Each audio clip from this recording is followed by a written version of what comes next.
मुख्तार और अतीक अहमद के साम्राज्य को किसने किया ध्वस्त? हाथी की कार्रवाई के आगे कैसे ढेर हुआ गाजीपुर टू प्रयागराज तक माफिया राज? कौन था माफियाओं के आतंक के खिलाफ वर्दी का चेहरा?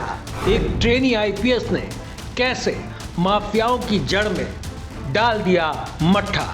मुख्तार अंसारी और अतीक अहमद जरायम और सियासत की दुनिया के ये वो दो नाम हैं जिनका सिक्का लंबे समय तक पूर्वांचल में चला, पहले अपराध की दुनिया में, फिर सियासत में।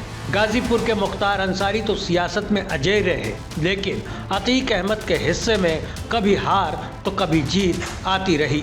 लेकिन एक बात तो इन दोनों के बीच बिल्कुल एक सी रही, वो ये कि दोनों ने अपराध की दुनिया से अकूत दौलत जुटाई और एक ऐसा साम्राज्य बनाने की कोशिश की जो अभेद्य बना रहा।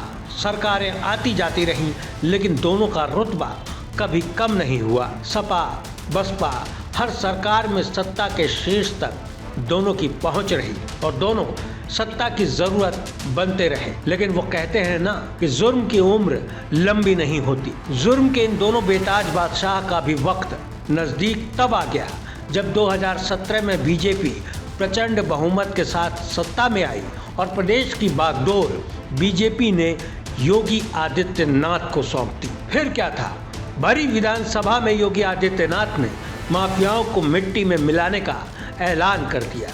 और फिर मैं इसे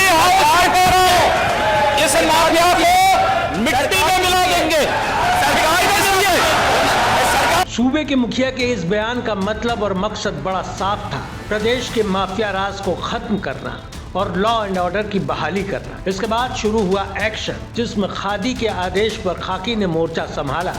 इस टीम का हिस्सा बने नए नवेले आईपीएस अभिषेक भारती, जिनकी बतौर एएसपी पोस्टिंग प्रयागराज के सिविल लाइन थाने में थी। अभिषेक को जो जिम्मेदारी मिली, इसमें उन्होंने सबसे पहले अतीक अहमद की बेनामी संपत्तियों का रिकॉर्ड जुटाया, फिर उस पर एक एक कर एक्शन लेना शुरू किया। जांच और फिर कुर्की का सिलसिला शुरू हुआ तो अब तक जो डरे सहमे अपनी जुबान पर लोग ताला लगा चुके थे, उन्होंने बोलना शुरू किया, क्योंकि जांच के साथ पुलिस की कार्रवाई की जद में अतीक के गुर्गे आने लगे और उन्हें जेल भेजना शुरू कर दिया गया। इसके बाद फिर जब उमेश पाल हत्याकांड के साजिशकर्ता माफिया अतीक अहमद को पुलिस साबरमती जेल से प्रयागराज लाई, अतीक के काफिले को नॉन स्टॉप लाया गया।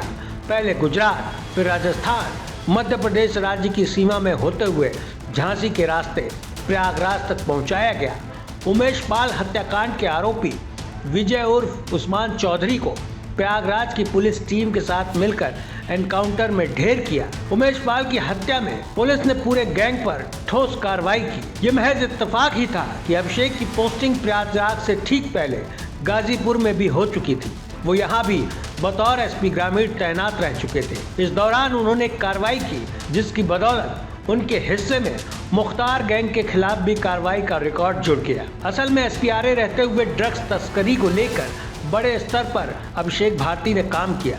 यहाँ 30 से ज्यादा लोगों को अरेस्ट किया गया। इसी दौरान इंटरनेशनल हेरोइन तस्कर गैंग के अंकित और प्रवीण राय के खिलाफ बड़ी कार्रवाई की गई। गाजीपुर में पहली बार पुलिस टीम ने अफीम की फैक्ट्री पकड़ी। इसमें शामिल सभी तस्करों को जेल भेजा, जिन पर गैंगस्टर एक्ट की कार्रवाई हुई। बाहुबली मुख्तार गैंग से जुड़े अपराधियों की कुंडली खंगाली, उन्हें सलाखों के पीछे पहुंचाए। कुख्यात के नाम पर अवैध कब्जे की जमीन को मुक्त भी कराया गया। इस तरह अपनी तैनाती के शुरुआती दिनों में अभिषेक के इस एक्शन ने उन्हें चर्चा में ला दिया। यूपी में मुजफ्फरनगर जिले के रहने वाले अभिषेक भारती IIT रुड़की से बीटेक हैं। उनके पिता यूपी पावर कॉरपोरेशन के बड़े अधिकारी रह चुके हैं। आईपीएस बनने की प्रेरणा उन्हें बीटेक की पढ़ाई के दौरान मिली। इसके लिए उन्होंने बड़ी नौकरियों के ऑफर भी ठुकराने में देर नहीं लगाई।